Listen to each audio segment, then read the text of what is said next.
บายดีเนาะมื้อนี้ก็แม่นมื้อหนึ่งเนาะที่ว่าเราจะพาหมู่เพื่อนไปเบิ่งบรรยากาศการโพนข้าวอยู่ไร่อยู่นานี่แหละก็เห็นว่าระยะนี้แม่นระยะเก็บกู้หรือว่าโพนข้าวแหน่จากพ่อแม่ประชาชนบ้านเราก็คือชาวจำปาสักนี่แหละว่าเพิ่นสิมีวิธีการโพนข้าวแนวใดอยากไปเบิ่งบรรยากาศกันเด้อเนาะหน่วยงานเกี่ยวหน่วยงานโพนข้าวเนาะมีคนงมหน้าไว้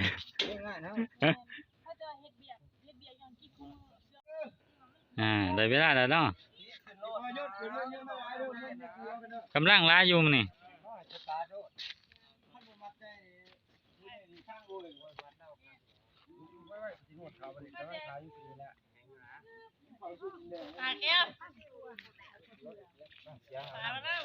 แจ็คเพิ่นมาฮอดเรียบร้อยติดตั้งเรียบร้อยเนาะอันนี้บรรดาผู้ช่วยเจ้าพี่น้องปองป้ายบ้านหัดสะเลาเฮานี่แต่ทางนี้เขาเจ้าเจ้าแนวน้ำเจ้าอยู่หรอนี่ให้ช่างเลยดิข้าวนี่ที่ซ้อมกับอาจารย์ต้นได้บ่ได้นี่ว่าคืออะไรฮะเนี่ยมันไหมครับกินรถนี่เอาข้าวเจ้าก่อนบ่ข้าวเอาเถอะลูกไม่ข้าวข้าบ้างยบตึ๊บ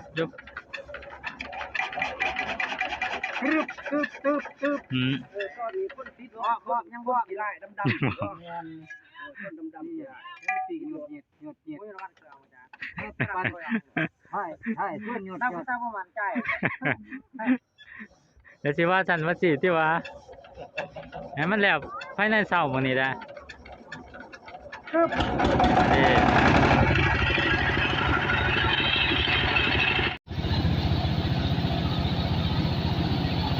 ว่าพี่น้องผมไปมาซอยได้เดี๋ยวบรรยากาศบนเขาเนาะว่าอาจจะเราก็ต้องแค่จะประทัก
พระเจ้าสอบสุดท้ายจ้ะบ่ะข้าเจ้าหาสอบเนาะนี่ข้าเจ้าข้าวเหนียวได้ป่ะนี่ มาเริ่มข้าวเหนียว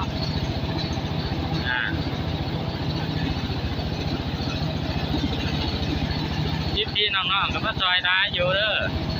กับคนบ้านนักเอกนี่แหละส่วนไหนนี่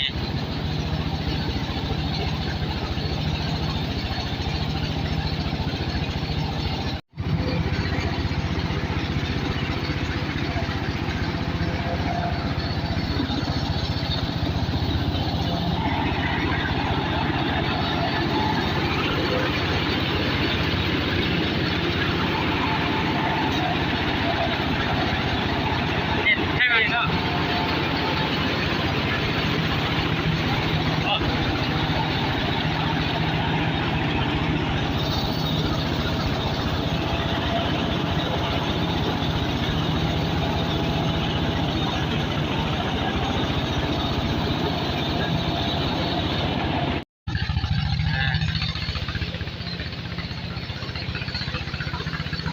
ก็ได้ข้าวเนาะ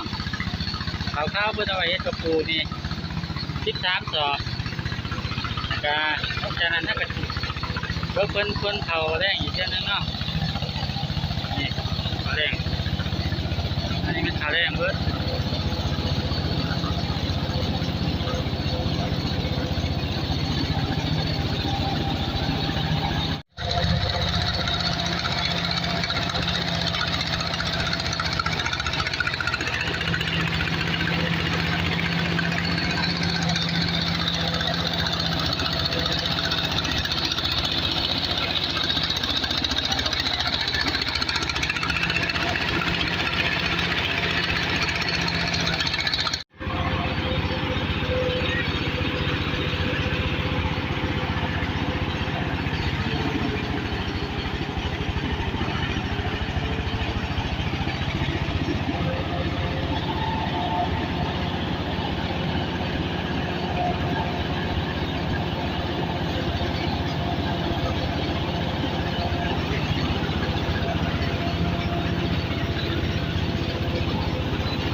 ย้ำไปเบิ่งไหนจิ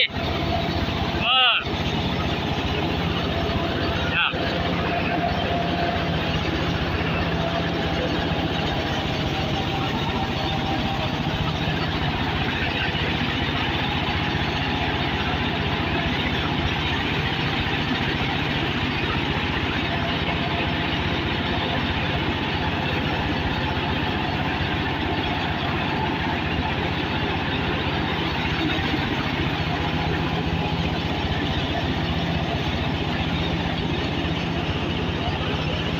มาใหญ่กันหาเนาะจะคล้องหน้ากันโน้คนนั้นนี่เราเข้าไป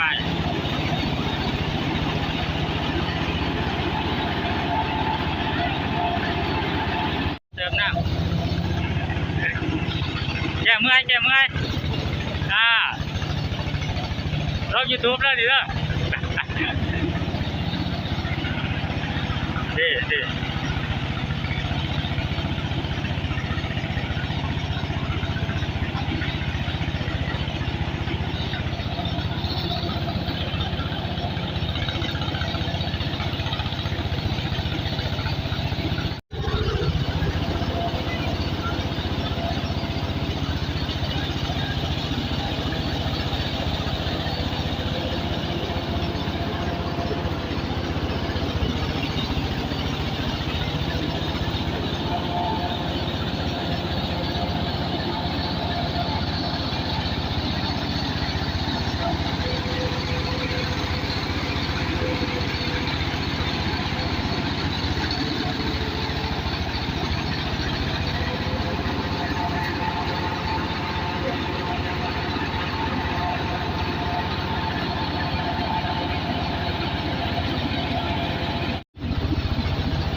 10 นาทีนี่แหละ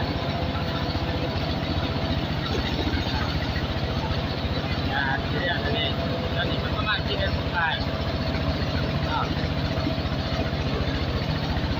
นี่ก็เป็นกระดาษที่พี่น้องซอย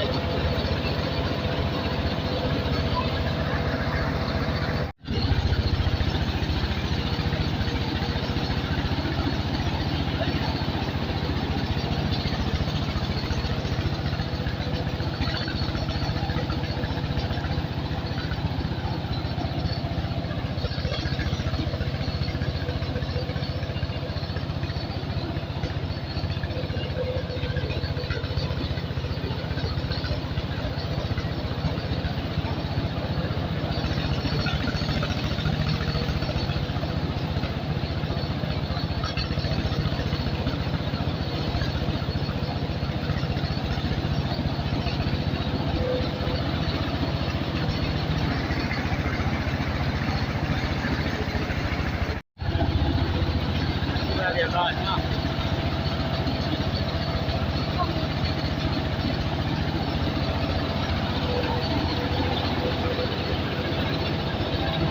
นี่อนุเด้อ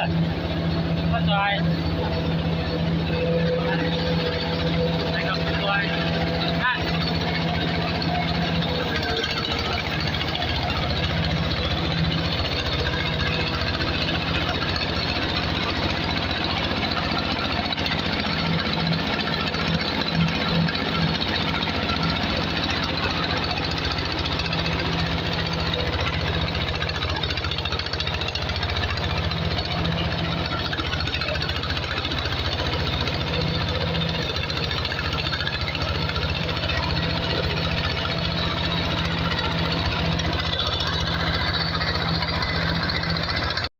ผลเรียบร้อย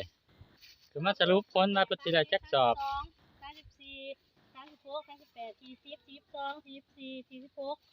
48 50 52 54 56 58 60 60แล้วบ่ 60 ฮะ 60 62 64 66 68 70 72 74 76 เท่าไหร่79 79 ได้ยังเด้อ 80แม่นคือว่าเสียเบี้ยให้เขา ตลาดข้องคอเขาไม่ได้อะไร ได้70 ปลาย80เนาะ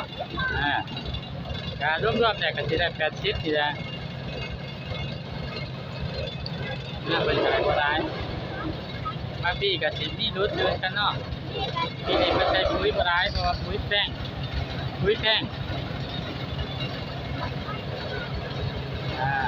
ี่บ้านเรียบร้อยบรรยากาศ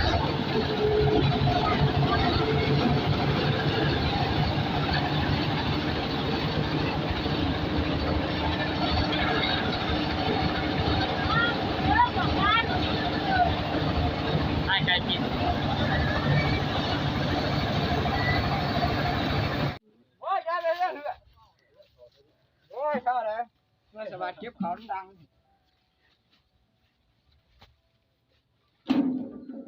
หัวขอไปหาเอาข้าวเจ้าข้าวหุ้น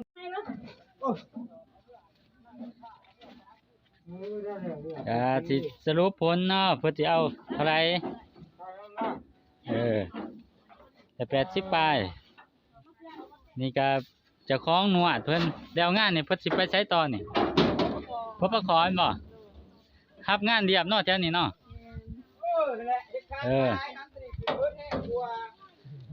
หันคอยหันพร้อมกัน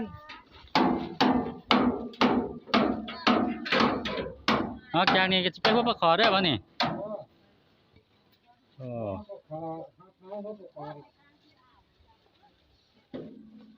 ง่ายๆเพิ่นเฮ็ดให้ได้ตอน เรือร่างหนึ่ง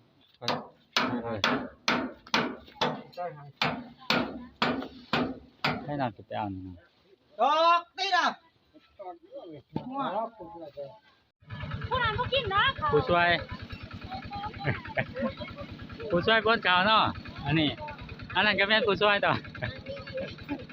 เลิกได้หลายเติมเนาะปีนี้ อ๋ออันนู้นได้เท่าไหร่100ป้ายบ่ ได้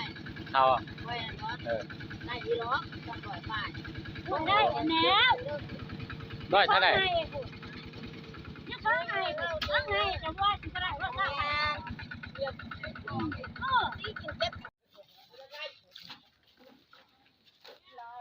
83นี่จักสอบ 4 ครึ่ง 4ครึ่งโอ้เด้ข้าวๆให้เพิ่นข้าวๆบ่ แต่ว่าเขาเจ้าวะ แต่ตัวที่ข้าวเจ้านี่ ถ้าจะขายหาจะเอาเงินเขาก็ทอดเงินจะหาที่พันง่าย จะเที่ยวหาสอบ ๆก็ต้องเงินจะหาที่พัน โอ้ ได้บ่ ถามผ่า มาอยู่บ่ ไปถามผ่า จะถามพระเบิ่ง ไปถาม เงินก็แบ่ง ทำมันมาให้กับแวง บรรยากาศกินข้าวสามัคคีเด้อหลังจากพ่นข้าวเรียบร้อย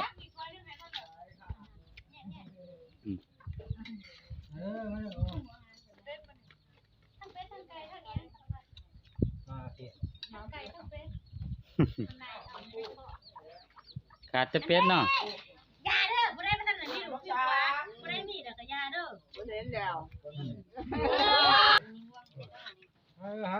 มา ขาดแต่บวงเนาะ กดตัวหลาจะกด เอ้ยอาก่อนเด้อได้ คอยเนี่ย แต่แซ่บเนาะแนวนี้ มีตีนไก่ จะเอาจอบแป้งแป้งไว้เด้อเอาจอบแป้งแป้ง มาตีน่ะมา ไปนะครับไปเลยสอยเลย อันนี้ก็ถือว่าแม่นได้การอยู่ให้อยู่หน้าเนาะเป็นชีวิตของพ่อแม่ประชาชนบ้านเฮานี่แหละเพิ่นคนเขานอดเขาเนาะถึงยามเก็บเกี่ยวผลผลิตแหละหลายคนก็สิใช้วิธีนี้ แต่ว่ารูปแบบก่อนสมัยพ่อแม่เฮามันเพิ่นก็สิมีการตีเอาแต่ว่าตกมาระยะปัจจุบันนี้ก็เฮาก็สิบ่เห็นรูปแบบนั้นแล้วก็สิมีแต่นวดขาวนี้รูปแบบนี้เพิ่นนำใส่รถนะครับหลังจากเสร็จสิ้นแล้วเพิ่นก็มีการกินข้าวซุ่มแซวเล็กๆน้อยๆเนาะก็สิเป็นประเพณีบ้านเฮานี่แหละอาจารย์แล้วคลิปเฮาก็สิถือว่าเห็นสมควรแก่เวลาเนาะเป็นจั่งใดก็สิอำลาหมู่เพื่อนไปก่อนเนาะพบกันใหม่ในคลิปหน้าขอกล่าวคำว่าสวัสดี